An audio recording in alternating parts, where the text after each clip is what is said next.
मोहब्बत का एहसास हो, कोशिश करें सारे लोग उतनी ही आवाज़ के साथ रसूल और आले रसूल की बारगाह में दुरूद व सलाम की डालियां निछावर कर लें। पढ़ें बावाज़े बुलंद, अल्लाहुम्मा सल्ली अला सय्यदिना।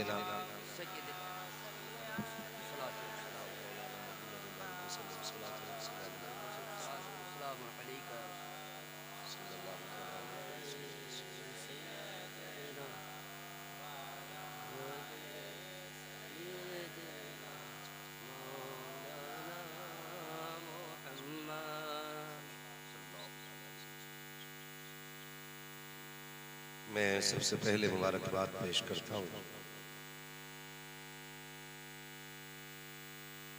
अरकान जलसा, जिन्होंने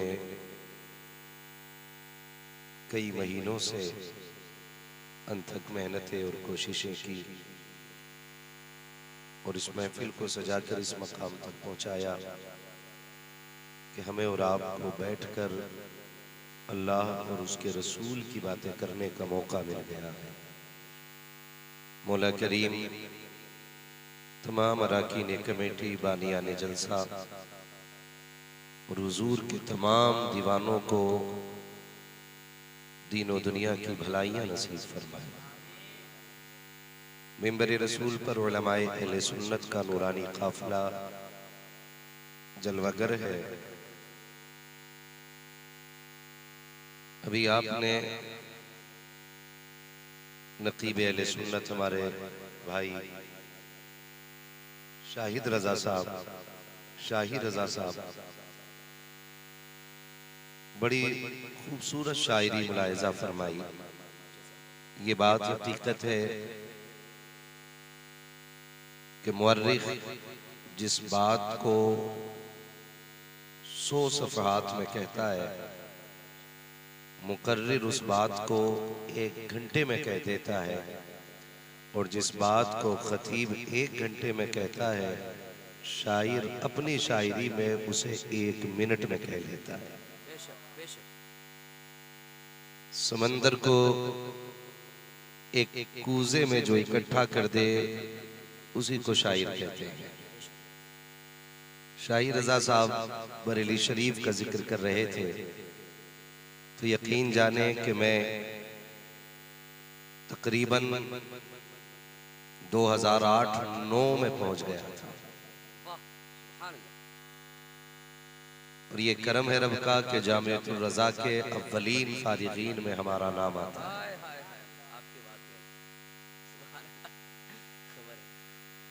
खुदा सलामत रखे हमारे नकीब अहले सुन्नत भाई शाहिद रजा साहब को। उनसे पहले हिंदुस्तान का वो खूबसूरत लबो लहजा जो खूबसूरत भी है और खूबसीरत भी है। शाही भाई कह रहे थे इस बात को कि सैफ भाई बहुत संजीदगी से पढ़ते हैं। इसमें मैं थोड़ा सा इजाफा कर दूं, संजीदगी से भी पढ़ते हैं और अदब के साथ भी पढ़ते हैं। और नात वही पढ़ने सुनने में मजा आता है कि जिसको हम बैठ के हिंदुस्तान में सुन रहे हो और दिल गुंबदे खजरा का तवाफ कर रहा है। और इसी को आशिकी कहते हैं। मेरे इमाम ने पहले कह दिया था और इश्क का उसूल सिखाया था कि जानो दिल होशो खिरत सब तो मदीना पहुंचे। सिर्फ एक ये मिसरा बता रहा है कि आशिक जिस्मानी तौर पे हिंदुस्तान में रहते हैं लेकिन दिल उनका मुस्तफा के मदीने में रहता है। जानो दिल होशो खिरत सब तो मदीना पहुंचे, तुम नहीं चलते रजा सारा तो सामान गया। तुम नहीं चलते रजा सारा तो सामान गया। भाई सैफ रजा कानपुरी ने जितना भी पढ़ा बहुत अच्छा पढ़ा। उनसे पहले आपने हुजूर सैयद साहब क़िबला से बड़ी दिल आवेज गुफ्तगू मुलाहिजा फरमाई। ऐसी गुफ्तगू जो समंदरों में आग लगा दे, ऐसी गुफ्तगू जो शबनम को शोला बना दे, वो गुफ्तगू आपने मुलाहिजा फरमाई। गालिबन महफिल की आखिरी कड़ी के तौर पे मैं हाजिर हुआ हूँ। आपको ये यकीन दिला दूं कि मैं आपको बहुत ज्यादा देर थकाऊंगा नहीं, लेकिन इतना अरीजा पेश कर लूं कि मेरी बातें कड़वी होती हैं। अगर तकलीफ हो जाए तो माफ कर जाइएगा। और ये कड़वी बातें सिर्फ इसलिए हैं कि बरगे हिना पे लिखता हूं मैं दर्द दिल की बात, शायद के रफ्ता रफ्ता लगे दिल रुबा के हाथ। मेरी तकरीर तबे यार को बेचैन करती है, सबब क्या है वही कहता हूं जो दिल पर गुजरती है। मैं कोशिश करूंगा कि जितनी देर बैठूं हुजूर की गुलामी का हक अदा कर सकूं। आप दिल आजारी न रखें, मैं भी हुजूर का नौकर हूं, आप भी हुजूर के नौकर हैं। मेरी ड्यूटी नबी नबी करना है और आपकी ड्यूटी नबी नबी सुनना है। मैं कुर्सी पे इसलिए बैठा हूं ताकि आपसे आसानी से बात कर सकूं, वरना इस मिंबर पे कितने बड़े बड़े लोग ऐसे होंगे कि वो चुप होंगे लेकिन फिर भी बड़े होंगे। ये अलग बात है, खामोश खड़े रहते हैं, फिर भी जो लोग बड़े हैं वो बड़े रहते हैं। ऐसे असलाफ से मिलता है हमारा शजरा, जिनके कदमों में कई ताज पड़े रहते हैं। मुझे एक बात बताऊं हजरत, मैं बंगाल क्यों नहीं आना चाहता। आज भी मालदा के इलाके में लगभग 3 या 4 साल के अरसे में आया हूं। अगर एक मर्तबा बीच में आया हूं तो मुझे याद नहीं। सिर्फ इस चीज की तकलीफ रहती है कि यहां पर जलसे नसीहत के लिए कम और लज्जत के लिए ज्यादा होते हैं। यकीन करें, बंगाल और बिहार, झारखंड, इन 3 सूबों में इतने जलसे होते हैं कि आदमी अगर इन 3 सूबों में तारीख देने लगे तो 365 दिन खाली नहीं रहे।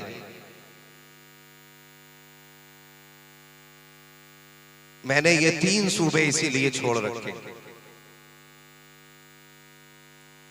कि यहां पर गुफ्तगू लोग नसीहत के लिए नहीं, लज्जत के लिए ज्यादा सुनते थे। और कई बार ऐसा भी हुआ कि लोगों ने तकरीर सुनने को पसंद भी नहीं किया। मगर मैं सलाम करता हूं अरकान कमेटी को कि आज मुझे लग रहा है कि 3 साल के बाद आया जरूर हूं, लेकिन सही जगह आ गया हूं। रात का 1 बज गया है, लेकिन मुझे ऐसा लग रहा है कि महफिल अभी अभी शुरू हो रही है। उम्मीद करता हूं कि मेरी गुफ्तगू को सिर्फ नसीहत के नजरिए से सुना जाएगा। अगर कोई मेरे लिए आया हो तो भी चला जाए, सैफ भाई के लिए आया हो वो भी चला जाए, हमारे नकीब अहले सुन्नत के लिए आया हो वो भी चला जाए। यहां सिर्फ वो बैठे जो मदीने वाले मुस्तफा के लिए आया हो। मैं देख रहा हूं कि कुछ लोगों के हाथ बड़ी मोहब्बत से उठ रहे हैं और कुछ लोग घूर के देख रहे हैं। कई लोगों को यह भी लगता है, मेरी जबान समझ रहे हैं ना आप लोग, कई लोगों को यह भी लगता है कि नहीं नहीं सुभान अल्लाह कहना छोटे लोगों का काम है, बड़े लोग खाली चुप बैठ के सुना करते हैं। कल ये तबसरे होंगे और ये बात कही जाएगी कमेटी वालों से, कई निकम्मे लोग कहेंगे क्या मिला जलसा करा के, गए तो हम भी थे लेकिन जैसे गए वैसे ही आगे, कोई फायदा हुआ? तो मैं जहन नशीन करा दूं कि ये तो मालदा के इलाके का, हिंदुस्तान का जलसा है। कई बार लोग मदीने से भी खाली लौट आते हैं। क्या इशारा है, बहुत अच्छा। हाँ, बहुत अच्छा। कई बार लोग मदीने से भी खाली लौट आते हैं। तो इसका मतलब ये बिल्कुल नहीं है कि मदीने से भीख नहीं मिलती है। बहुत लोग जाते हैं और खाली, बोले मेरे साथ, लौट आते हैं। क्यों? क्योंकि भीख लेने के लिए अदब का होना जरूरी होता है। क्या बात है, क्या बात। अगर मैं गलत कहूं तो मिंबर से उतार दीजिएगा, और बात सच्ची हो तो दिल पे लिख लीजिएगा। पता चला 3 साल से रोज़े रसूल पे सफाई की ड्यूटी दे रहा है। बेअदबी का आलम यह है कि जूते पहन के टहलता है, और फिर सुन्नियों से कहता है हुजूर जिंदा होते तो हमें दिखते नहीं। हम तो 3 साल से जालियों पे ड्यूटी दे रहे हैं। तो हम सिर्फ एक बात कहेंगे, उन्हें देखने के लिए उनके शहर में महीने साल गुजरना जरूरी नहीं, उन्हें देखने के लिए दिल में इश्क अहमद रजा का होना जरूरी होता है। वाह वाह वाह, नारे तकबीर, नारे रिसालत, हाथों को उठा के इश्क मोहब्बत, इश्क मोहब्बत, आला हज़रत, इश्क मोहब्बत, इश्क मोहब्बत।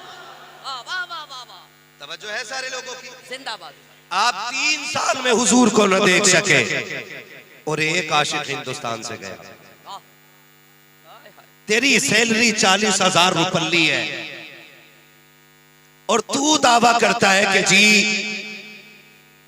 मैं जूते पहन के क्यों न टहलूं, मैं यहां का मुलाजिम हूं। और एक वो गया था मदीने जिसकी राहों में लोग आंखें बिछाते थे, जिसके कदमों पे लोग जाने कुर्बान करते थे। इतना बड़ा अल्लामा कि जिसने हजारों किताबें लिखी थी, इतना बड़ा आशिक कि जिसने इश्क को 2 बातों में बयान किया था और कहा था इश्क तेरे सदके जलने से छुटे सस्ते, जो आग बुझा देगी वो आग लगाई है, जो आग बुझा देगी वो आग लगाई है।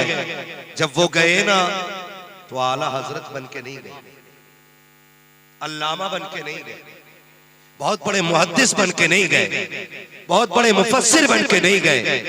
अगर गए तो हुजूर के नौकर बन के गए और आशिक बन करके गए, और इस इश्क के साथ गए कि उन्होंने जाके कलाम लिखा और हुजूर की जालियों के आगे खड़े होकर रो के कहा था, वो सुए लालाजार फिरते हैं, तेरे दिन है बहार फिरते हैं, जो तेरे दर से यार फिरते हैं, दर बदर यूं ही खार फिरते हैं। उस गली का गदा हूं मैं जिसमें मांगते ताजदार फिरते हैं। और फिर तड़प के कहा था, कोई क्यों पूछे तेरी बात रजा, तुझसे कुत्ते हजार फिरते हैं। जब इतना कहा आका ने सारे पर्दे हटाए और जलवा दिखाया। फिर बरेली के इमाम ने कहा था, तू जिंदा के बल्ला, तू जिंदा के बल्ला, मेरे चश्मे आलम से छुप जाने वाला। वाह वाह वाह वाह वाह, सुभान अल्लाह, सुभान अल्लाह, क्या बात है। जिंदाबाद जिंदाबाद, हाय हाय,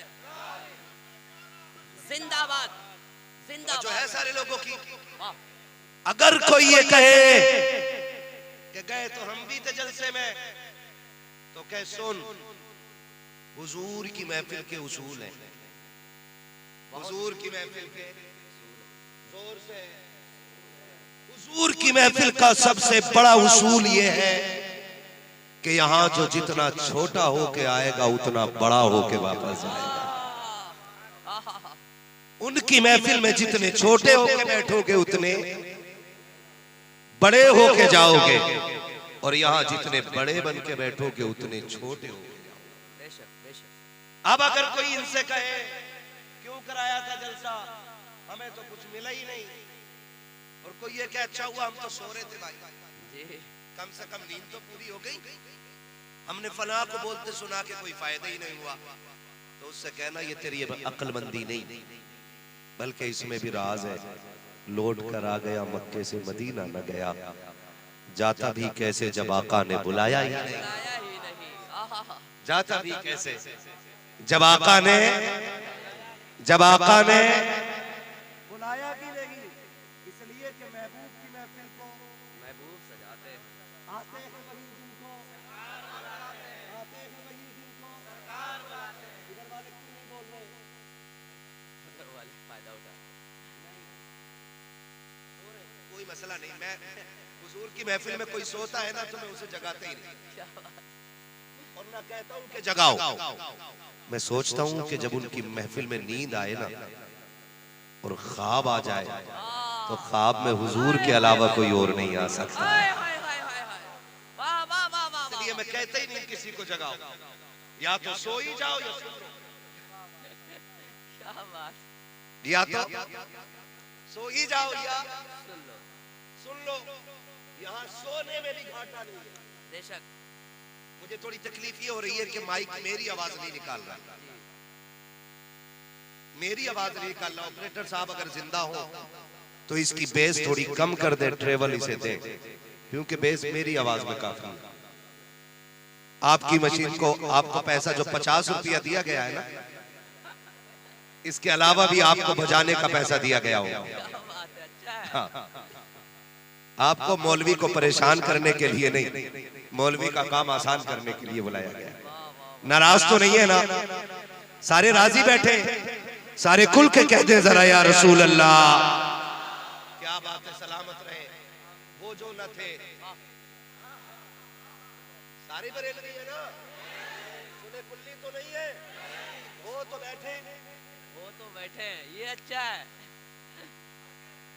भगाए वो जिसके पास चोरी कमाल हो, हमारे पास तो अहमद रजा की तिजोरी कमाल है।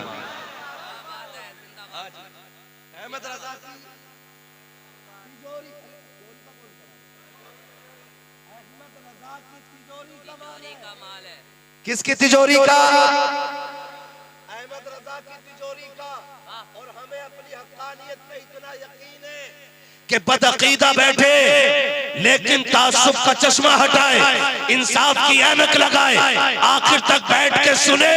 हमारा ईमान कहता है जब उठ के जाएगा उसे कहना पड़ेगा मैं मुजरिम हुआ का, मुझे साथ ले लो कि रास्ते में है जा बचा लाने वाला। जिंदाबाद।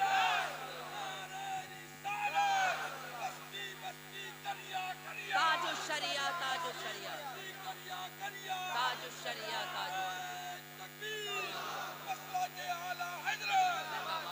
बहुत अच्छा। खैरियत है सारे लोग? आज सारे सुन्नी बैठे, तो क्यों ना फिर सुन्नियों से ही बात कर लूं। मैं वहाबियों पे वहां बोलता हूं जहां वहाबी होते हैं। नहीं, हमारे जलसे में तो नहीं है ना, तो हम तो इनसे बात करने आए ना, तो ये मैं उनका प्रचार क्यों करूं? क्या बात, सही है।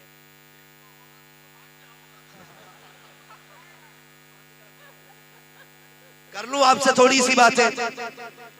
खुदा सलामत रखे सारे लोगों को और अल्लाह सबको हुजूर के दर की खैरात अता फरमाए। बरेलवी तो हम सारे ही हैं, ठीक है ना?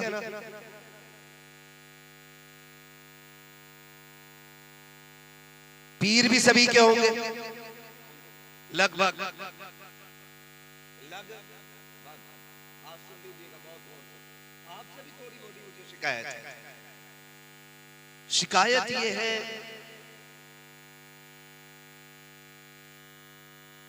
कि हमारी सफों में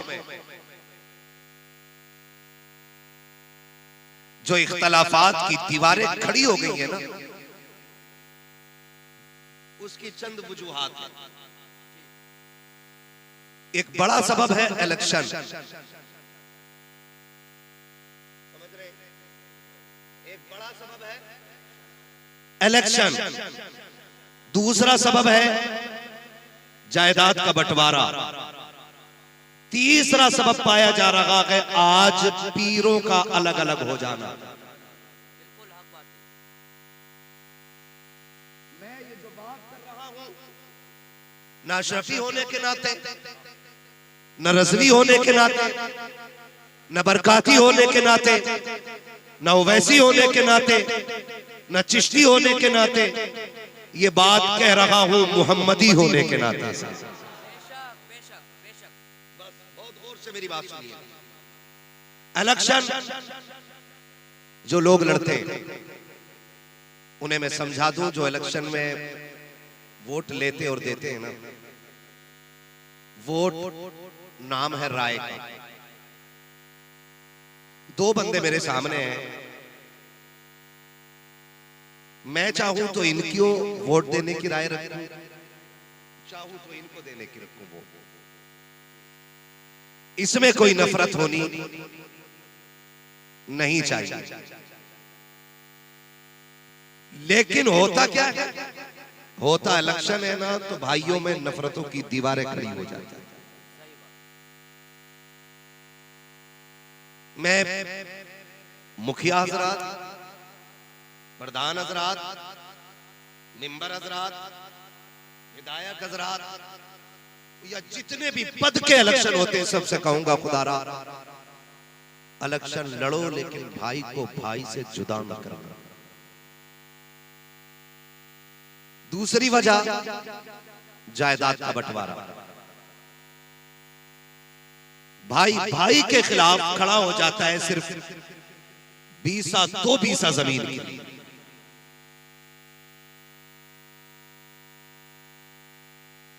आप अगर ये चाहते हो कि हमारी दुनिया भी अच्छी हो और आखिरत भी अच्छी हो, तो चंद टकों के लिए अपने सगे भाई के खून को बहाने को आसान न समझना।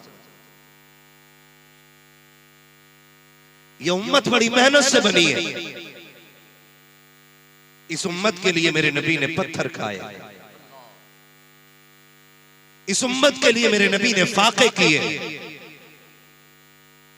इस उम्मत को बनाने के लिए मेरे नबी ने अपने चचा के जिगर के टुकड़े देखे, इस उम्मत के लिए मेरे नबी ने शाबे अबी तालिब की सख्तियां सही। इस दिन के लिए तो नहीं था ना कि आज उम्मत अपने सगे भाई के खिलाफ खड़ी हो जाए।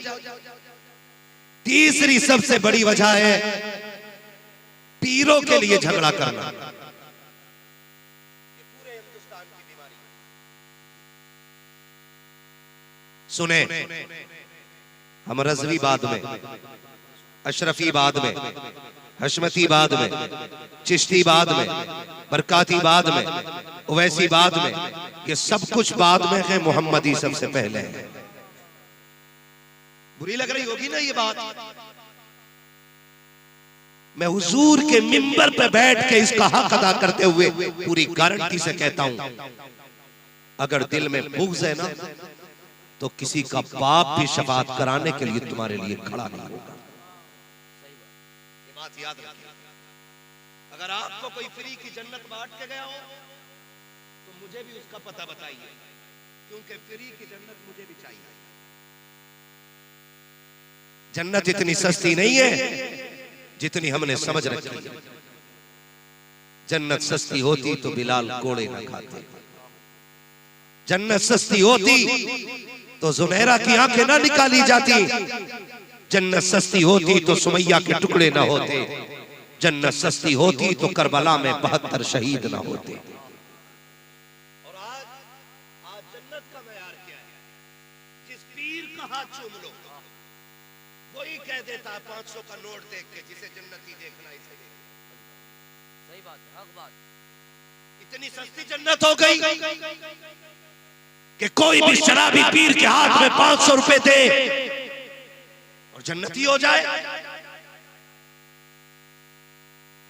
इतनी सस्ती जन्नती हो गए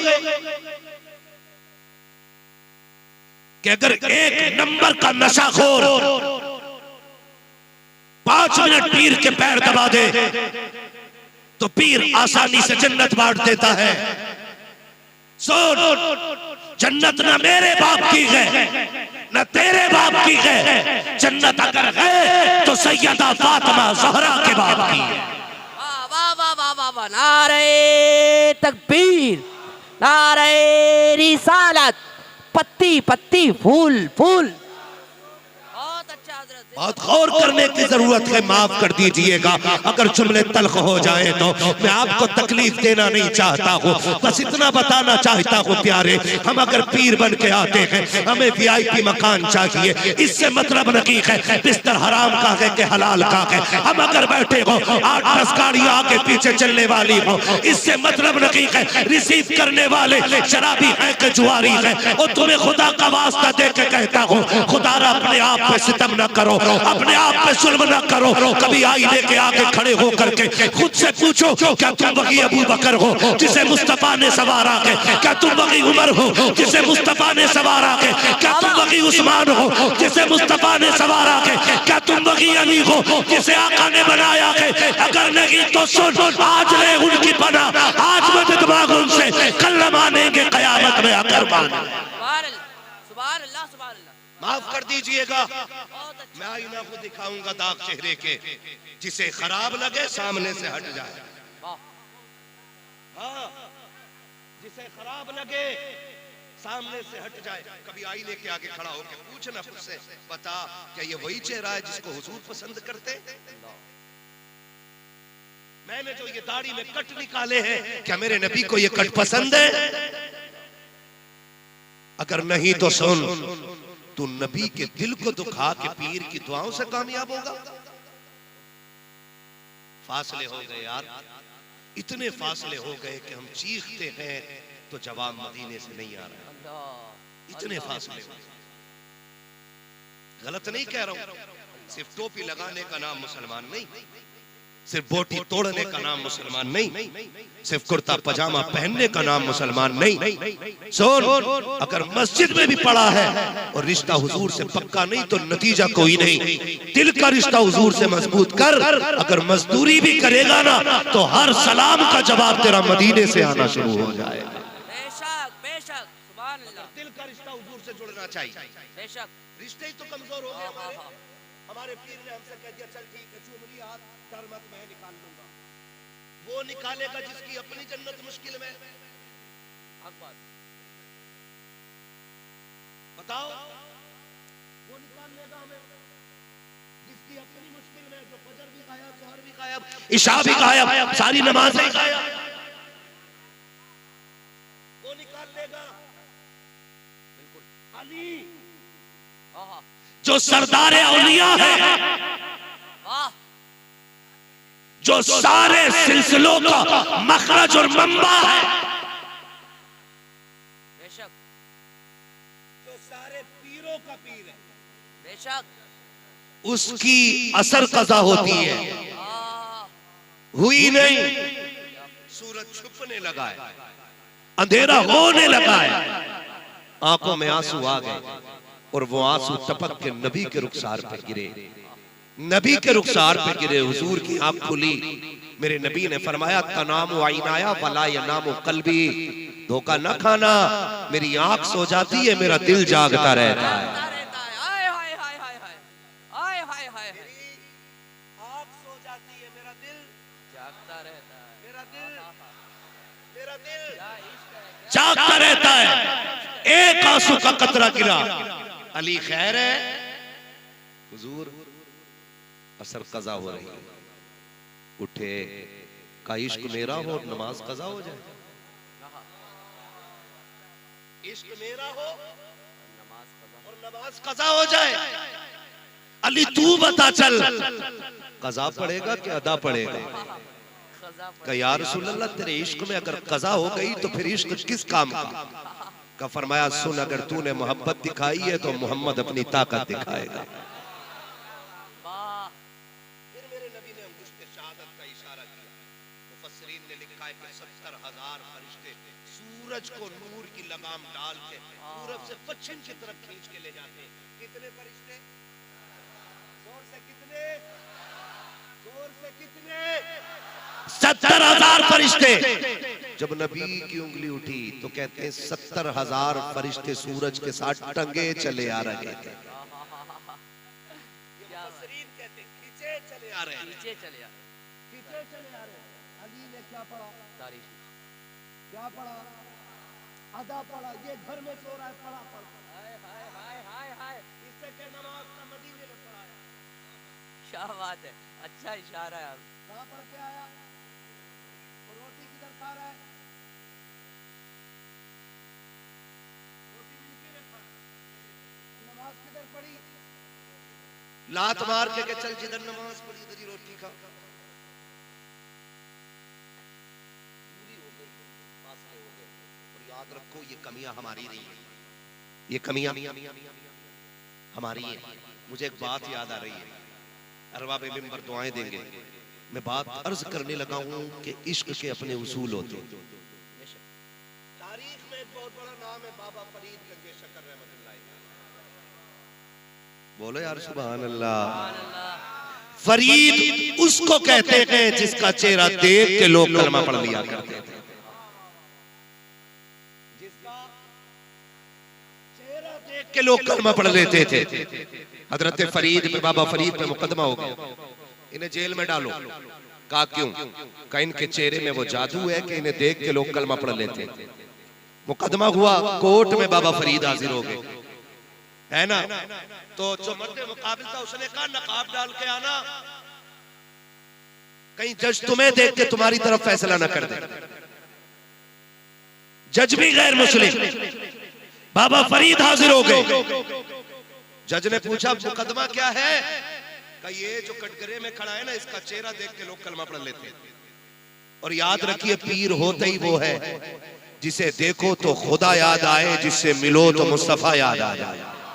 क्या बात है, बेशक होता ही वो है वली और पीर, जिसे देखो तो खुदा याद आए, मिलो तो मुस्तफा याद मुस्तफा याद आ जाए। अल्लाह वालों के चेहरे को देख के खुदा याद आता है। बाबा फरीद को खड़ा किया। जज ने कहा जी कौन है फरीद? का ये जो कटघरे में खड़ा है। जज ने कहा ये कैसे हो सकता, किसी का चेहरा देख के कोई धर्म छोड़ दे? मैं देखूं जरा चेहरे में ऐसा क्या है। पार्टी ने कहा ना जज साहब तुम ना देखिए, अगर देख लिया मतलब। जज ने कहा मैं पढ़ा लिखा आदमी हूं,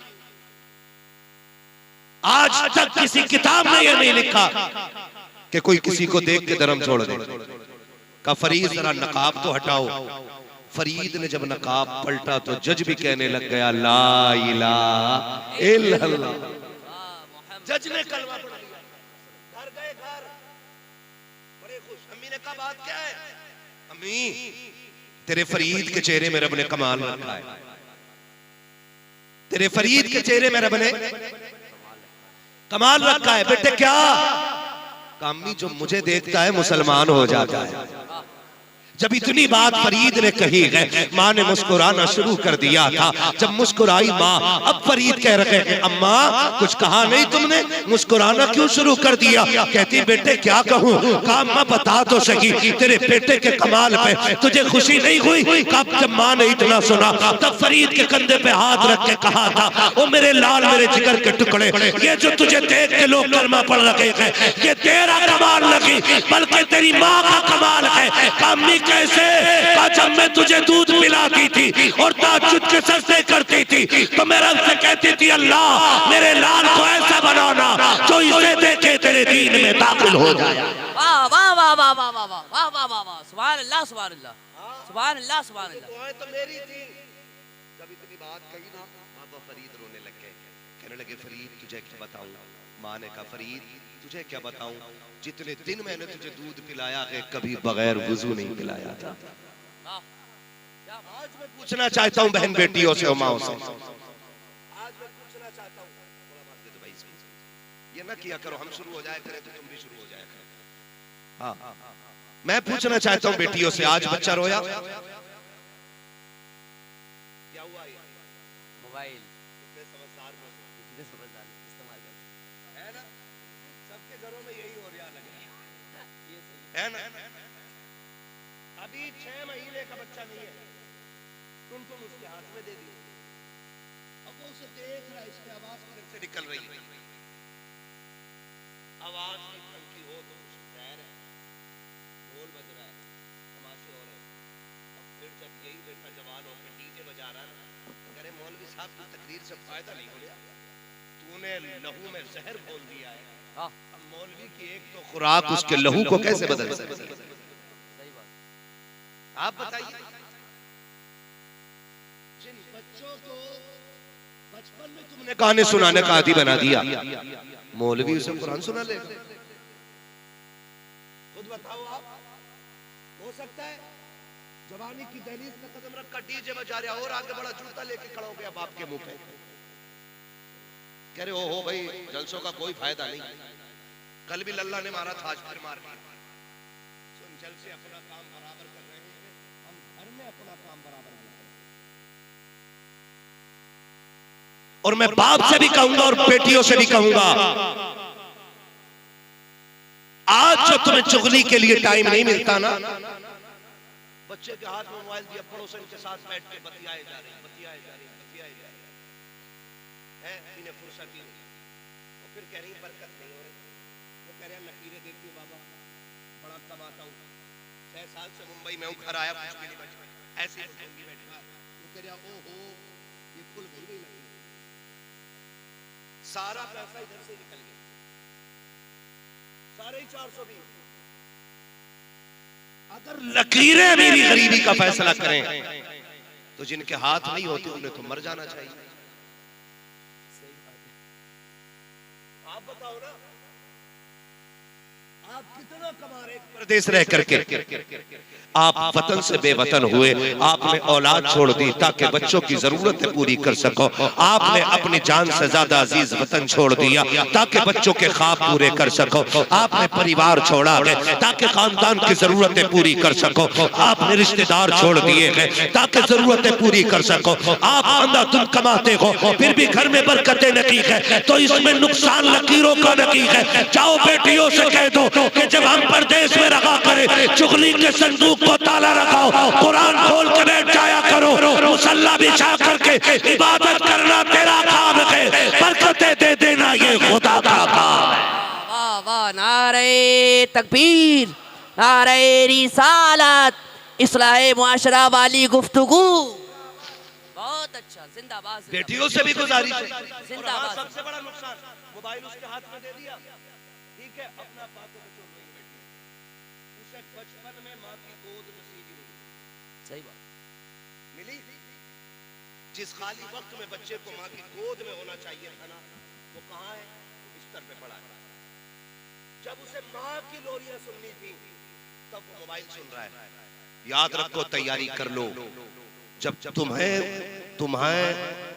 ये बेटा आज इतना बोझ लगा है ना कि तुमने इसे उठा के चारपाई पे डाल के तुमने पंचायतों में वक्त दे दिया, आज इसे तुम्हारी जरूरत थी, तुमने वक्त नहीं दिया, कल तुम्हें इसकी जरूरत होगी, ये तुम्हें वक्त नहीं देगा। ये बात याद रखना। अगर आज तुम बच्चों को गोद में नहीं रखोगी, कल तुम्हारी औलाद तुम्हें गोद में नहीं रखेगी। आज बच्चों को तुम गोद में रखो, कल औलाद तुम्हें गोद में रखेगी। बेशक बेशक। और इस पे कंट्रोल करो आप, वरना सिर्फ आप एक शानदार मखलूक को पैदा कर रहे हो, इंसान और इंसानियत को पैदा नहीं कर रहे हो। ये याद रखिएगा मेरी बात। माँ का दूध और माँ की लोरी ये पूरी जिंदगी के फैसले करती है। दूध जानवर का, लोरिया मोबाइल की। तो सलाहुद्दीन अय्यूबी किधर से आने? मोहम्मद बिन कासिम कहां से आएंगे? जमीन फाड़ के या आसमान का सीना चीर के? नहीं, इन्हीं घरों से सलाहुद्दीन को आना था, इन्हीं गोदों से सलाहुद्दीन को आना था। लेकिन कब? जब माए फातिमा ज़हरा जैसी हो, बाप मौला अली जैसे हो, तब आएंगे ना। आज तो बेड़ा ही गर्क है। बाबा फरीद की अम्मी ने कहा था, फरीद मैंने कभी बेवजू तुझे दूध नहीं पिलाया, उसी दूध का कमाल है जो तुझे देखता है वो तेरा हो जाता है। अब आगे बढ़े, जो मैं बताना चाहता हूं, बाबा फरीद के एक मुरीद थे जो पंजाब में रहते थे, और मुरीद थे देहाती। देहाती समझते? गांव के मजदूर आदमी। याद रखिएगा, पीर को किसी से भी इश्क हो सकता है और पीर से भी किसी को इश्क हो सकता है। वो कभी भी लायक मुरीद हो ही नहीं सकता जो पीर की मर्जी पे अपनी मर्जी चलाए। मुरीद होते ही वो है जो पीर की मर्जी पे अपनी मर्जी कुर्बान कर देता है। ये भी याद रखिए। आज पीरों का भी मतलब अलग है। यही नजरिया पीरों का, यही मुरीदों का है। पीर, मुरीद सोचता है कि पीर का मतलब है डोरी देने वाला, तावीज देने वाला। मुर्गी खो गई हो तो पीर बताए, भैंस को नजर लग गई हो तो पीर उतारे, अगर नहीं उतारी तो पीर पीर नहीं। चल भाई हम दूसरा पीर पकड़ लेंगे। ऐसी पीरा मुरीदी से कोई फायदा, बोलो कोई फायदा नहीं है। पीर मुरीद का रिश्ता क्या होता है? बाबा फरीद का मुरीद साल में एक दिन मिलने आता था। कितने दिन? साल में एक दिन। देहाती था, उसके इलाके में लुंगी बहुत अच्छी मिलती, अपने पीर के लिए तोहफे में एक लुंगी लाता था। गरीब था, मजदूरी करता था, लुंगी लेके आया करता था। इत्तेफाक एक साल गुर्बत बढ़ गई और लुंगी न खरीद सकी, तो गैरत की वजह से पीर से मिलने ही आया नहीं। एक साल नहीं आया, दूसरे साल जब आया तो 2 लुंगी लेकर के आया। कितनी लुंगी? 2 लुंगी। समझाना चाहता हूं कितनी। नाराज है आप लोग? वो तो खाक से हो जाओ। एक बार आए हो दोबारा नहीं आए, है ना? आज तो इतना कड़वा बोलूंगा कि बिस्तर नहीं, खबर नहीं, क़यामत में भी ये कड़वाहट महसूस होगी। क्या बात। मैं चाहता ही नहीं कि चापलूसी करूं, फ्री की जन्नत बांटूं और पैसे लूटूं, निकल लूं। इतना कड़वा बोल के जाऊंगा कि बिस्तर पे लेट के करवटे बदलोगे कि किसको बुला लिया था कि मीठा खा के भी मुंह मीठा नहीं हुआ। बहुत अच्छा है ना भाई? जो है सारे लोगों की कितनी लुंगी लाया और जोर से कितनी? सच्ची बताऊं, बिना माइक के बोलने में आसानी हो रही। कितनी लुंगी? 2 लुंगी लेकर के आया।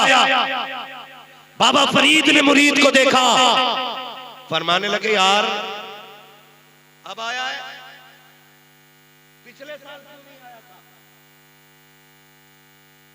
पिछले साल क्यों नहीं आया था? तवज्जो है, यही जुमले गौर के। कहा पिछले साल क्यों नहीं आया था? तुझे पता है मैं 2 साल से तेरी रात तक रहूं, 2 साल से मुझे तेरा इंतजार है। तुझे पता है जब साल पूरा हुआ गया तब मेरी बेकरारी का हाल क्या था? उसने कहा हुजूर माजरत चाहता हूं, मैं खाली हाथ आना नहीं चाहता था और मेरे पास इतना पैसा नहीं था कि मैं तेरे लिए एक लुंगी खरीद लेता, इसलिए मुर्शिद में पिछले साल नहीं आया, इस बार 2 लुंगी लेकर के आया हूं। एक इस साल की है, एक पिछले साल की है। बाबा फरीद के कदमों में लुंगी रखी और रखने के बाद बैठा। बाबा फरीद ने आग लगाई लुंगी को। जैसी लुंगियों को आग लगी है, मुरीद तड़प के कहता है हुजूर पसंद नहीं आई क्या? आका जी बड़ी महंगी लेकर के आया था, बड़ी मोहब्बत से लेके आया था, सरकार क्या हो गया है? क्या लुंगी अच्छी नहीं लगी है? तब बाबा फरीद ने रोते हुए कहा था यार ये जो 1 साल कज़ा हो गया है ये इसी लुंगी की वजह से हो गया है। तब बाबा फरीद ने कहा था हर वो चीज जो यार को यार से जुदा कर दे उस चीज को आग लगा देनी चाहिए, जो महबूब को महबूब से दूर कर दे उसे आग लगा दो। तो सुनो, जो उम्मत को आका से दूर कर दे हर उस चीज को आग लगा देनी चाहिए। क्या बात है। नारे तकबीर, नारे रिसालत, उलमाए अहले सुन्नत, सरकार की आमद, दिलदारी की आमद।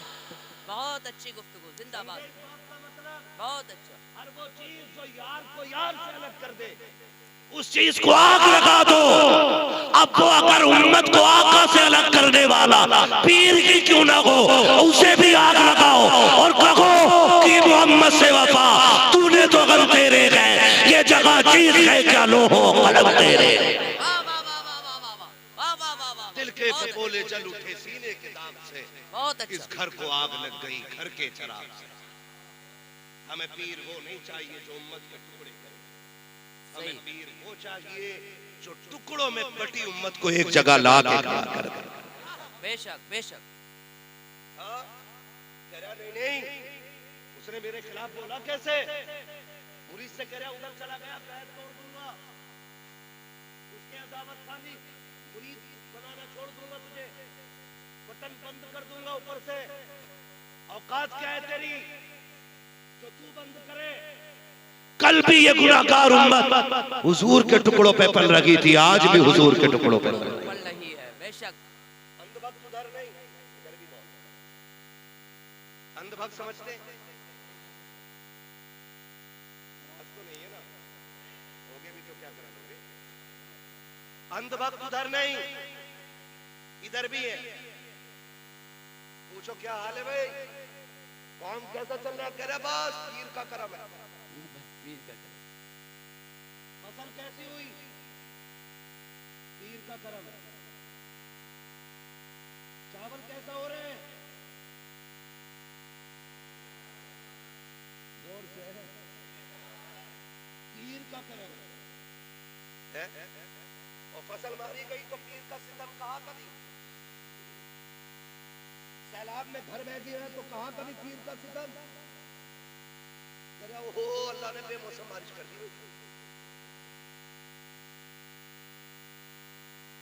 अगर अजाब आता तो कह रहा बेमौसम बारिश हो गई और फसल अच्छी हो जाए तो पीर का करम। ये डंडी नहीं मार रहे हम लोग? बोलो ये कर रहे हैं कि नहीं सितम हम? और पीर भी कह रहा मेरे नाम की तस्वीर पढ़े जा, बाकी तो मैं देख ही लूंगा। इतना लट चलेगा कब्र में गिरा के ना, पीर साहब कोई बचाने वाला नसीब नहीं होगा। सही बात। हाँ, एक टाइम की नमाज नहीं पढ़ रहा, कह रहा मेरे हो गए ना तो जन्नती हो। पीर तू है कि पीर इमाम अहमद रजा है? इतना बड़ा आशिक, हुजूर का इतना बड़ा आशिक कि जिसने सर की आंखों से हुजूर को देखा वो फिर रो के कहता मुजरिम को न शर्माओ, अहबाब कफन ढक दो, मुंह देख के क्या होगा पर्दे में भलाई। मुंह देख के क्या होगा? पीर को चाहिए अपने मुरीदों के दिल में अल्लाह का डर पैदा करे, खशियत इलाही डाले अपने मुरीदों के दिल में, और खुद भी सजदे में जाके रो के कहे मालिक यहां तक मैं ले आया हूं, आगे संभाल लेना अब तेरा काम। और याद रखिएगा हम इन झगड़ों से निकले, सारे सिलसिले एक ही नहर में जाके गिरते हैं, एक ही समंदर में जाके गिरते हैं, और उस समंदर को हैदर कर्रार मौलाए कायनात कहा जाता है। जब सारे सिलसिले वहां तक जा रहे हैं तो हम होते कौन है किसी भी पीर को बुरा कहने वाले? हम होते कौन है किसी भी सिलसिले के खिलाफ बोलने वाले? कोशिश करें कि हर अल्लाह वाले की इज्जत करेंगे इंशाअल्लाह। वादा करते हैं इंशाअल्लाह। हर अल्लाह वाले की इज्जत करें, हर वली का एहतराम करें, हर पीर का एहतराम करें, इख्तलाफात खत्म करें, सफों में इत्तेहाद पैदा करें, मोहब्बतें बांटें, एक दूसरे के साथ प्यार तकसीम करें। अगर किसी से किसी की नाराजगी है ना तो रब रसूल की रजा के लिए माफ करने के आदी हो जाए। माफ करेंगे इंशाअल्लाह। हम अपने दिलों में नरमी पैदा करें, नरमी। याद रखिएगा दिलों का नर्म हो जाना ये रब का सबसे बड़ा काम है। दिलों का नर्म हो जाना ये रब का सबसे बड़ा करम है। कौन नहीं जानता इमाम गजाली को? इमाम गजाली को पूरी दुनिया जानती है। इतना बड़ा मुत्तकी, इतना बड़ा पारसा कि अगर उसकी तसनीफ पढ़ो तो कलेजे कांप जाते हैं। उनका इंतकाल हुआ ना, अल्लाह देखे कितना करीब है, उनका इंतकाल हुआ ना, उनसे पूछा गया हुजूर क्या बनी? फरमाने लगे बख्शा गया। देखने वाले ने ख्वाब में पूछा हमें बताए ना कौन सा अमल था कि जो बख्शिश हो गई ताकि हम भी उसे मजबूती से करें। तो इमाम गजाली ने कहा और तो अमल मालूम नहीं, रब की बारगाह में मैं पहुंचा तो रब ने फरमाया जा गजाली तुझे बख्श दिया है। फिर मुझसे पूछा तुझे पता है मैंने क्यों बख्शा? मैंने कहा नहीं मालिक तू जानता है। तो रब ने फरमाया याद है तुझे कि जब तू कुछ लिख रहा था और तूने दवात में कलम डुबोया, उसकी निब पे आके मक्खी बैठ गई और वो उसकी रोशनाई पीने लगी, तूने हाथ रोक दिया था ताकि ये मक्खी अपना प्यास बुझा के खुद उड़ जाए, उसके बाद मैं लिखूंगा। कहा तूने एक मक्खी को पिलाया था पेट भर के, हम तुझे उसी नेकी के बदले में जन्नत दे रहे हैं।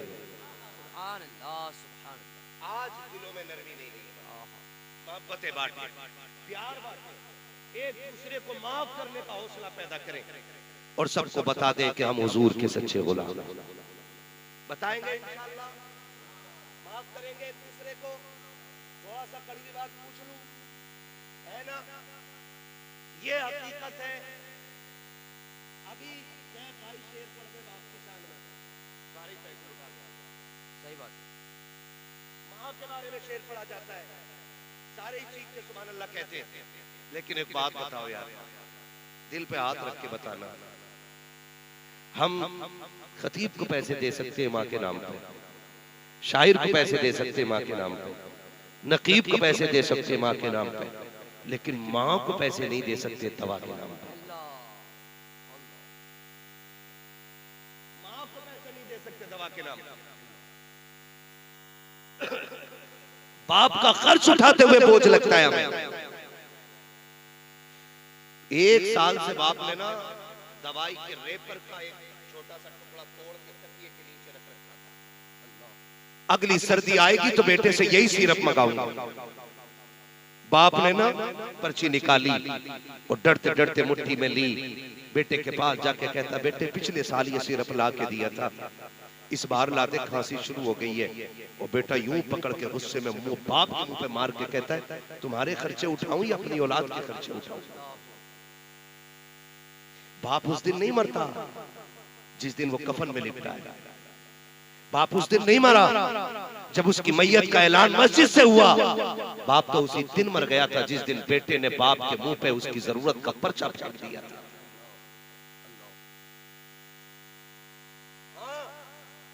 बाप उसी दिन मर गया था जिस दिन बेटे ने कहा था तुम्हारा खर्चा उठाऊं या औलाद का।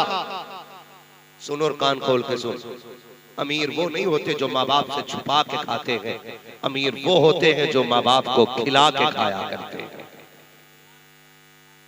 अमीर वो होते हैं जो माँ बाप को खिला के खाया करते हैं। और कितने नादान तो ये कह देते हैं मेरे अब्बा ने मेरे लिए किया ही क्या। गलत नहीं कह रहा हूं, हम लोगों के पास फोन आते, दुआ करियो जी अब्बा 6 महीने से बेड पे पड़ा है, अब बहुत हालत खराब है, उनकी मट्टी प्यारी हो जाए अल्लाह। ये जुमले बेटे बोलते हैं हमसे, पैर कांप जाते हैं पैर। तुम्हें क्या लगता है ये जो रिस्क मिलता है तुम्हारी मेहनत से मिलता है? ये जो नोट कमाते हो ये तुम मेहनत या हुनर से कमाते हो? नहीं, फरमाया गया ये जो रिस्क मिलता है तुम्हारे घर के ज़ईफों की दुआओं के सदके में मिला करता है। बेशक बेशक हक बात। कहां से? तुम्हारे घर के ज़ईफों की दुआओं के सदके में अल्लाह रिस्क अता फरमाया करता है। और कह रहा कि दुआ कर दो अल्लाह को मिट्टी प्यारी हो जाए। बातें हो रही है घर में बैठ के, कह रहा कुछ दिन की बात है, अब्बा चले जाएंगे ना तो फिर तेरी चारपाई यहीं रहेगी। हिसाब लगा, अब्बा चले जाएंगे ना तो फिर ये जगह मेरी हो जाएगी। अब्बा चले जाएंगे तो घर बड़ा हो जाएगा, अब्बा चले जाएंगे तो बिस्तर मिल जाएगा। तुझे खुदा का वास्ता दे के कहता हूँ, बाप अगर बिस्तर पे भी पड़ा है तो उसकी लंबी उम्र की भीख मांगा कर झोली फैला फैला के, इसलिए कि वो बिस्तर पे पड़ा बाप बोझ नहीं है बल्कि रहमतों के नुज़ूल का सबब हुआ करता है। तू नहीं जानता कि ये बिस्तर पे पड़ा बाप कितना कामयाब है तेरे लिए, कितना कीमती है तेरे लिए। जब तू कोई पाप करके आता है तेरे गुनाह रिस्क को तंग करते हैं, लेकिन बाप की सांसें रोक देती है। तू जब तबाही करके आता है अल्लाह का अज़ाब तुझे घेरता है। बिस्तर पे पड़े बाप की आंखें तुझे मुसीबत से बचा देती है। तुझे क्या लगता है ये बिस्तर पे लेटा बाप जिस दिन बिस्तर से उठ जाएगा तेरे लिए राहत के दरवाजे खुल जाएंगे? नहीं, खुदा की कसम खा के कहता हूँ, याद रख जिस दिन ये बाप चला गया और बिस्तर खाली हो गया, आना तू घर के अंदर, तुझे महल तो दिखाई देगा लेकिन रौनक नहीं मिलेगी, तुझे हवेली तो दिखाई देगी, बरकत नहीं मिलेगी। इसलिए कि महलों की बरकतें ईंटों से और रंगों रोगन से नहीं बल्कि घर की बरकतें माँ बाप के कदम से हुआ करती। सुभान अल्लाह सुभान अल्लाह। नारे तकबीर, नारे रिसालत, अज़मते वालिदैन, अज़मते वालिदैन। क्या बात है। ये कभी मत कहना अब्बा मेरे लिए किया क्या है, किया क्या। सुन, अल्लाह, तू पैदा हुआ कितने दिन हुए थे? 8 दिन। तेरी सांस अटक गई, डॉक्टर ने कहा कि इसके दिल में सुराख है। क्या कहा? जोर से, दिल में सुराख है। सारे ही बेटे ऐसे नहीं होते, कुछ बेटे अपने बाप के लिए जान भी दे देते। और वही बेटे लायक होते हैं जो अपने बाप को अपनी जान से ज्यादा प्यार करते हैं।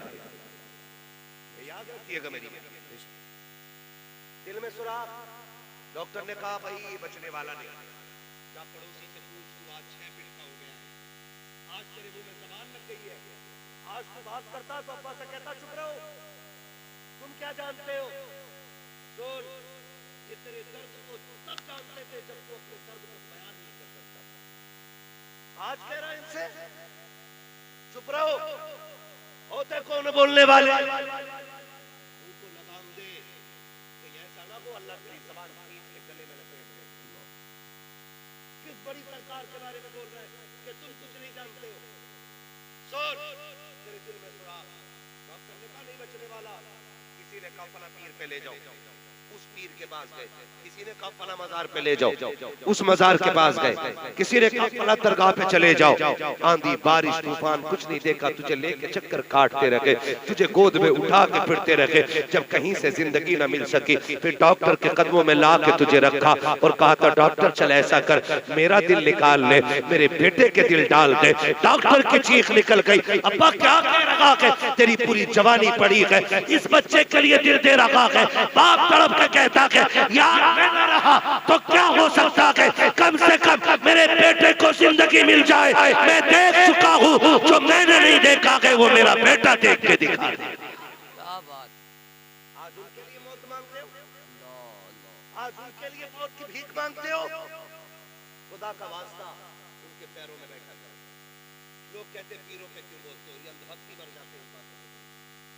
पीर के पैर छू के करे गुलाब जैसे पीर है। जब 24 घंटे इसी में रहेगा वो तो गुलाब जैसे नहीं होंगे।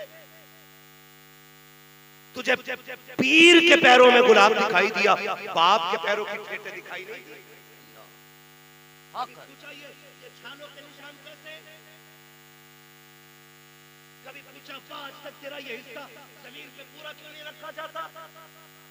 वो कहेगा सुन, तेरी ड्रेस बननी थी, मैं गरीब था, मुझ पे कुछ भी नहीं था, और तूने स्कूल से आके खबर सुना दी कि मेरे टीचर ने कहा है कि कल ड्रेस नहीं लेके आना है।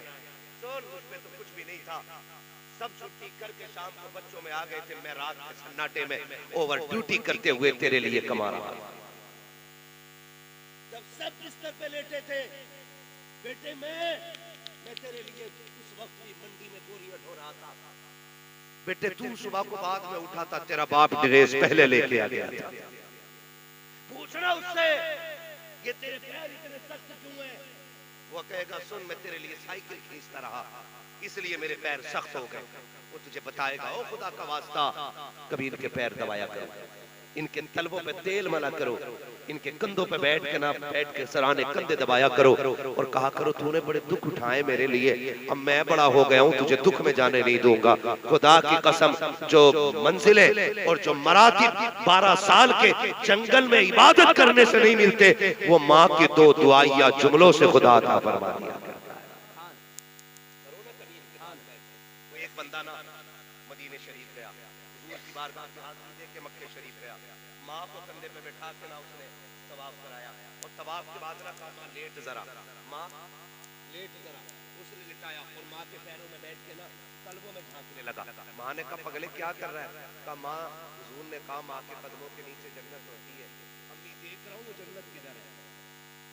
जब उसने इतनी बात कही ना, माँ हरम में लेटी है, उसने झोली फैला दी, कहा मालिक मेरे बेटे की उम्मीद खाली न जाए। इतना कहना था, उसने क्या देखा कि जन्नत के महल्लात नजर आने लग गए। माँ वो होती है जो दुनिया में लेटे लेटे जन्नत दिखा देती है, और तू कहता है की तरह धोखा न कर। तूने मेरी बीवी का जीना आराम कर दिया, तेरे जुमले मेरी बीवी को अच्छे नहीं लगते, घर में रहना, मेरी बीवी को कुछ मत बोलना।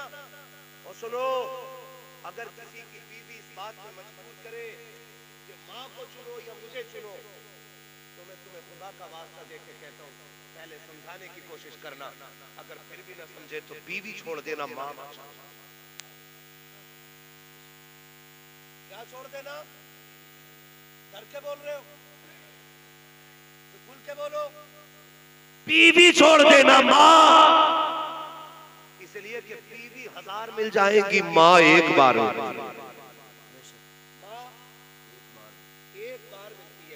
प्यार इंशाअल्लाह इनसे मोहब्बतें करेंगे इनसे, इंशाअल्लाह इनकी खिदमत करेंगे इनकी खिदमत। लायक बेटे वो हैं जो परदेश से आए ना, तो जो चीज लाए पहले माँ के लिए।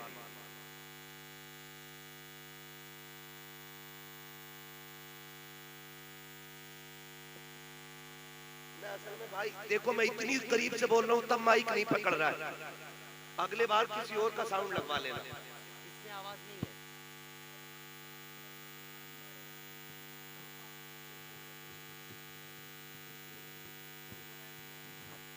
Hello hello hello.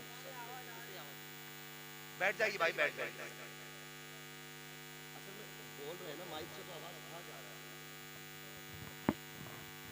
बैठ जाइए बस, जैसा भी रहा बस ठीक है।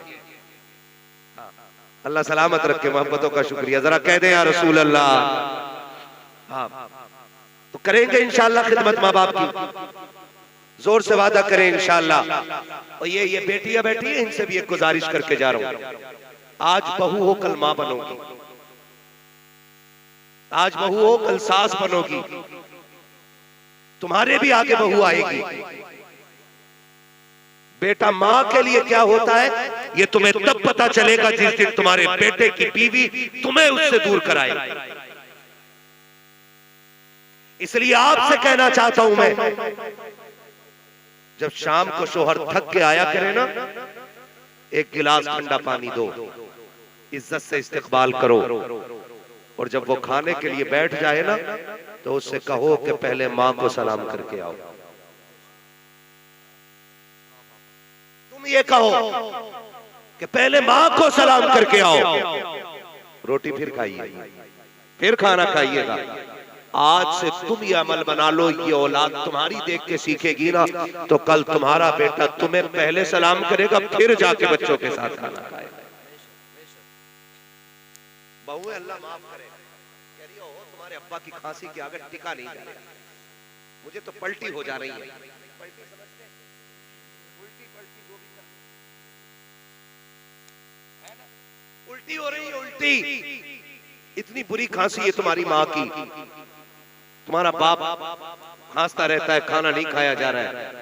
अल्लामा रूमी ने एक वाक़या तहरीर फरमाया कि एक खातून ने अपने शोहर से कहा, सुनो तुम्हारे बाप की खांसी बर्दाश्त नहीं होती है, इस बुड्ढे को किनारे कर दो ना।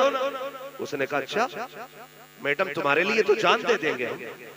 अब्बा को लिया, हाथ पकड़ा, जंगल में छोड़ाया, एक पुराना कंबल ओढ़ने के लिए दिया।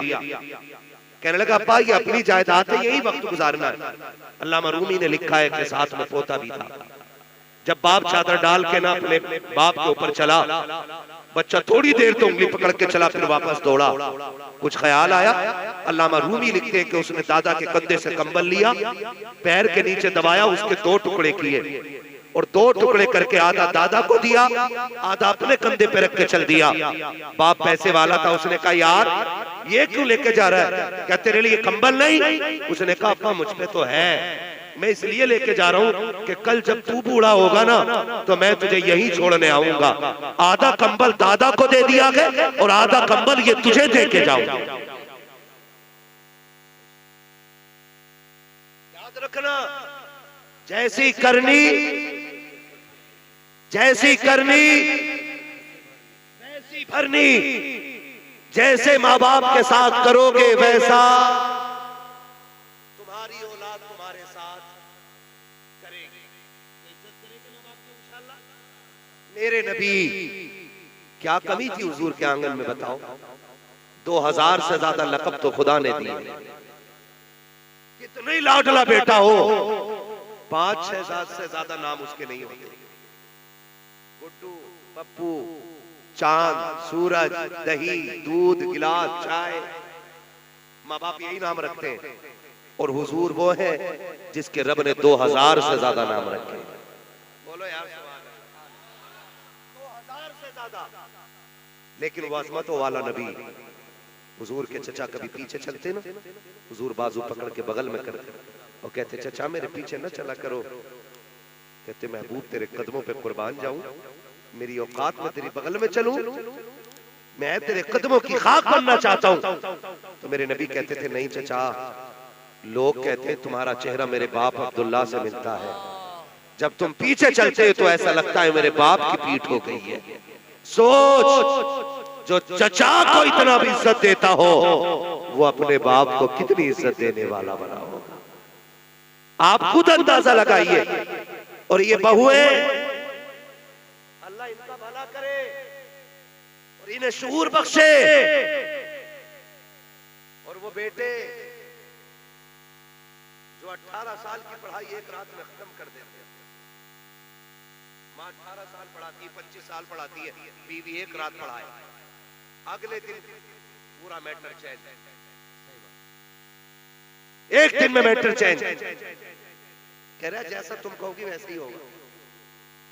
अम्मा अब्बा उनकी क्या, कमा तो मैं रहा हूं, हुकूमत तुम्हारी ना कराऊं तो नाम बदल देना।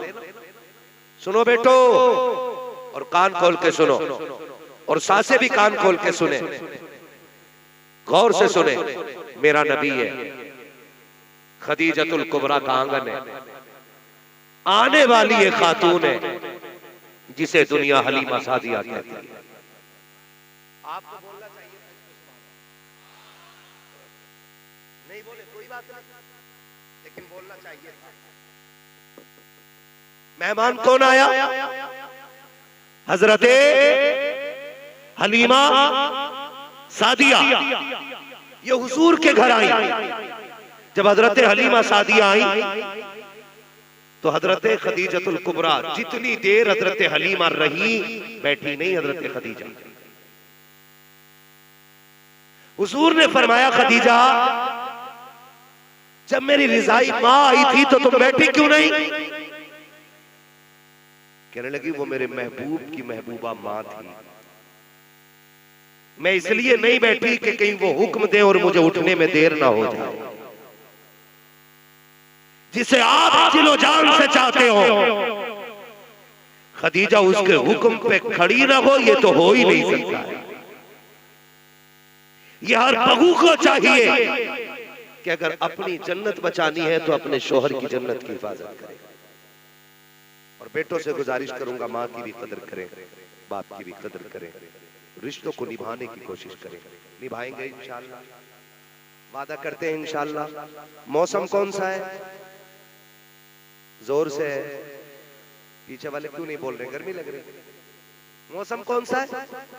हर बेटे से एक बात कहना चाहूंगा, हम छोटे थे ना तो सर्दी में हमारी माँ 3 मरतबा कम से कम रात को कंबल चेक करती थी, बेटा कहीं खुल तो नहीं गया है, कहीं बेटे के ऊपर से कंबल गिर तो नहीं गया है। आज माँ बाप बूढ़े हो गए, उनसे लिहाफ संभलता नहीं है, आज रजाई का बोझ नहीं उठता उनसे, आज कंबल गिर जाए तो उठाया नहीं जाता। हर बेटे से गुजारिश है, रात को कम से कम 1 मरतबा माँ का कंबल जरूर चेक करेंगे। करेंगे इंशाअल्लाह, करेंगे इंशाअल्लाह। और हर बेटा अपने कंबल से अच्छा अपनी माँ को कंबल उड़ाएगा इंशाअल्लाह। अपने बाप का बिस्तर अपने बिस्तर से अच्छा करो, अपनी माँ का बिस्तर अपने बिस्तर से अच्छा करो। हम जवान है, सर्दी में भी सो सकते हैं, माँ बाप से सर्दी नहीं संभाली जाएगी। इसलिए वादा करते हैं इंशाअल्लाह, करेंगे इंशाअल्लाह। मुझे हुक्म हो रहा है हुजूर का शजरा पढ़ने का, मैं तो सोच रहा हूँ माइक वाले का मर्सी है। 3 साल में आया था, इसने मेरी मर्जियां खाली कर दी। हाँ, कमेटी वालों से छोड़ दो यार, वो याद आ जाता तो जख्म ताजे हो जाता। नहीं है ना, कोई बात नहीं, मैं हुजूर का शजरा सुनाना चाहता हूँ। कमेटी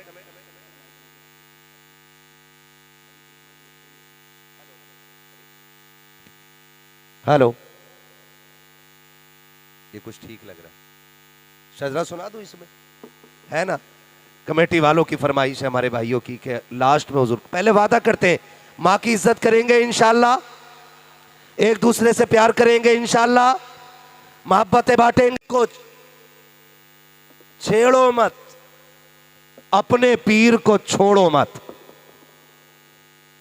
ये सबक याद रहना चाहिए, किसी के पीर को छेड़ो मत और अपने पीर को जोर से अपने पीर को करेंगे इंशाअल्लाह।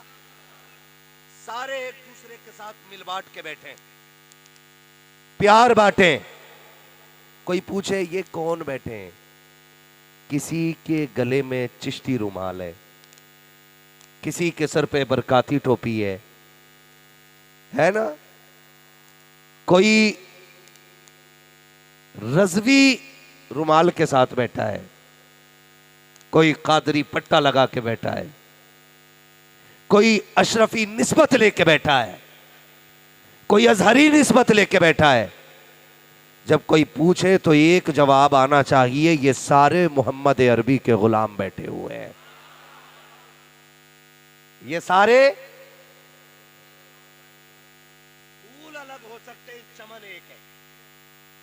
फूल अलग हो सकते हैं, चमन एक है। इस पे अमल होगा इंशाअल्लाह। अगर इस पे अमल करो तभी जलसे कराना, वरना मत कराना, वरना बिल्कुल मत कराना। अगर मोहब्बत बांट सको तभी हुजूर के नाम की महफिल सजाइएगा, वरना ये बिल्कुल मत कीजिएगा। तमाशे नहीं होने चाहिए, मेले नहीं होने चाहिए। हुजूर की गुलामी का हक अदा किया जाएगा इंशाअल्लाह। करेंगे इंशाअल्लाह। कितने लोग वादा करते, हाथ उठा के करें इंशाअल्लाह। अच्छा जाहिर है झगड़े भी होंगे, अनबन भी होगी। सुबह ही जाके दरवाजा बजा देना। पूछे कौन, का दरवाजा तो खोल। वो दरवाजा खोले, अपने नाराज दुश्मन को देखे और पूछे तू यहां क्यों आया है, उससे कह देना माफ कर दे, मैं तुझसे माफी मांगने आया हूं। अगर वो कहे तुझे शर्म नहीं आती, उसने कहा बस इतना कहने पे इतना कह देना कि आखिरत की शर्म से दुनिया की शर्म आसान है। मैं तुझे सलाम करने इसलिए आया हूं, मेरे नबी ने कहा जो रूठे हुए भाई को पहले सलाम करेगा अल्लाह उसे पहले जन्नत में दाखिल फरमा देगा। करेंगे इंशाअल्लाह। रूठे हुए भाई को मनाएंगे। सारे नहीं बोलने इस पे, मूंछ का झगड़ा खत्म कर लो, वरना याद रखना हुए नाम वरबे निशा कैसे कैसे, जमी खा गई आसमां कैसे कैसे। बड़े बड़े कब्रिस्तान में पड़े, आज मोहब्बतों की हवाएं चलाओ। चलाएंगे इंशाअल्लाह, वादा करें इंशाअल्लाह। और जोर से बोले इंशाअल्लाह, है ना। अगर कोई बंदा महफिल से नारा लगा दे तो मैं हुजूर का शजरा शुरू कर लूं। एक बंदा इधर से खड़ा होकर नारा लगा दे कोई हो तो।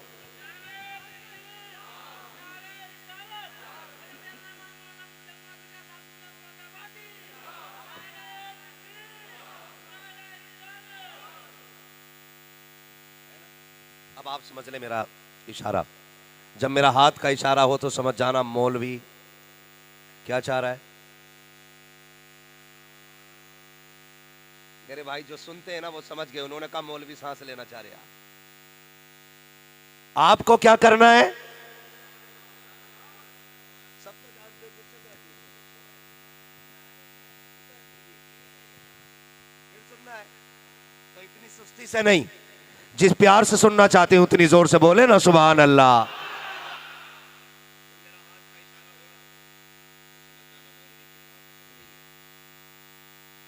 सुभान अल्लाह कह देना, मौलवी बीच में सांस मार देगा, डंडी ना मारना। कहीं आप सुभान अल्लाह कहना भूल जाओ, मौलवी सांस लेना भूल जाए। कल भी जलसे में जाना है ना। हाँ, ये साहब भाई को दुआएं दो, ये खींच के लाएं यहाँ तक। मैं यकीन करो ना बहुत उलझन होती है, लेकिन आज मैं इन्हें दुआएं दे रहा हूं कि अच्छे लोगों में लेके आए हैं। उन लोगों में लेके आए कि जिन्होंने महफिल ही इसलिए सजाई है कि कोई आए और हमें हुजूर की बातें बताए और हम उन पे अमल करेंगे इंशाअल्लाह। करेंगे ना इंशाअल्लाह।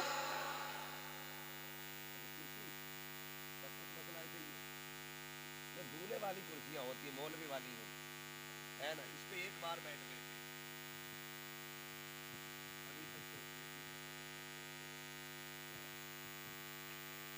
नाराज तुम बताना मत ये बात किसी को जाके मैंने जो कही है। सब डरते हैं बीवियों से। हाँ, आप भी डरते हो ना। अरे डरा करो। हुजूर ने फरमाया कमीना शख्स है वो जो बीवी को डरा के जीता है, अच्छा शख्स है वो जो बीवी से डर के जीता है। डरने का मतलब ये नहीं कि उससे मार खाओ, डरने का मतलब ये कि उसका दिल नहीं टूटना चाहिए। ठीक है ना। अब बोलो, कितनी जोर से बोल सकते हो सुभान अल्लाह।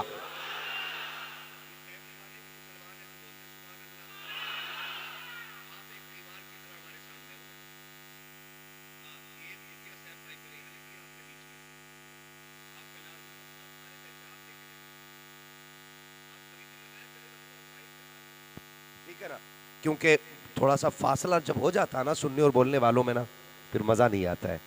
आप इधर को लगा लिया करें, सब इधर को, ताकि सुनने वाले सामने रहे। ठीक है ना, करेंगे ख्याल? हाँ जी, अब बोले जरा सुभान अल्लाह और जोर से। आदम के बेटे शीश। क्या बात है, पीछे वाले भी बोल दें तो मेरी हाजिरी मुकम्मल हो जाएगी। इधर वालों आप नहीं बोले हो अभी तक है, इधर दिल रहता है, बाईं तरफ क्या होता है? दिल, और दाईं तरफ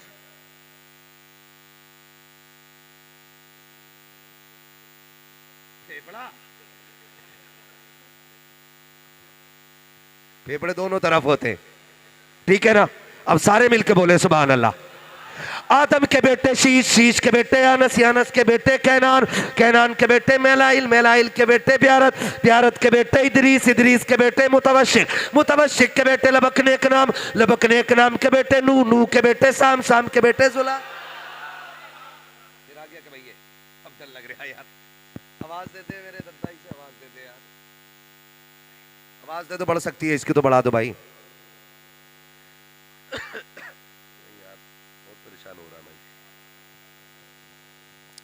बोले सुभान अल्लाह। आदम के बेटे शीश, शीश के बेटे अनस, अनस के बेटे कैनान, कैनान के बेटे मेलाइल, मेलाइल के बेटे ब्यारत, ब्यारत के बेटे इदरीस, इदरीस के बेटे मुतवशिक, मुतवशिक के बेटे लबकने के नाम, लबकने के नाम के बेटे नू, नू के बेटे साम, साम के बेटे जुलात, जुलात के बेटे शालिक, शालिक के बेटे आबिर, आबिर के बेटे दाता, दाता के बेटे रावा, रावा के बेटे सारू, सारू के बेटे नाखुर, नाखुर के बेटे तारिक, तारिक के बेटे इब्राहिम खलीलुल्लाह, इब्राहिम खलीलुल्लाह के बेटे इस्माइल ज़बीहुल्लाह, इस्माइल ज़बीहुल्लाह के बेटे केदार, केदार के बेटे अवाम, अवाम के बेटे अमल, अमल के बेटे साबित, साबित के बेटे सलमान, सलमान के बेटे रईसा, रईसा के बेटे इलियसा, इलियसा के बेटे औद, औद के बेटे हव्वा, हव्वा के बेटे अदनान, अदनान के बेटे मात, मात के बेटे नदार, नदार के बेटे मुदर, मुदर के बेटे इलियास, इलियास के बेटे मुदरिका, मुदरिका के बेटे खदीमा, खदीमा के बेटे किनाना, किनाना के बेटे नदर, नदर के बेटे मालिक, मालिक के बेटे फार, फार के बेटे गालिब, गालिब के बेटे लुई, लुई के बेटे काब, काब के बेटे मुर्रा, मुर्रा के बेटे किलाब, किलाब के बेटे कुसई,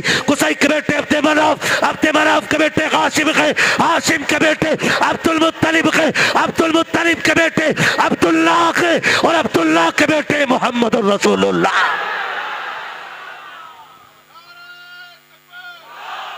जियो सलामत रहो मेरे भाई।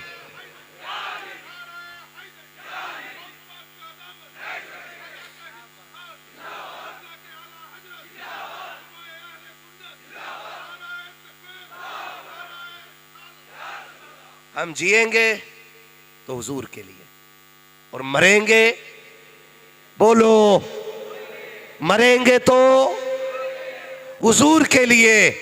हमारा जीना भी नबी के लिए है, हमारा मरना भी नबी के लिए है। उसूल बना लो जो मैंने कहा है। हमारी दुश्मनी भी नबी के लिए होगी और हमारी दोस्ती भी नबी के लिए होगी। वो कहा था मुनव्वराना ने, बुलंदियों का बड़े से बड़ा निशान छुआ, उठाया गोद में माने तब आसमान छुआ।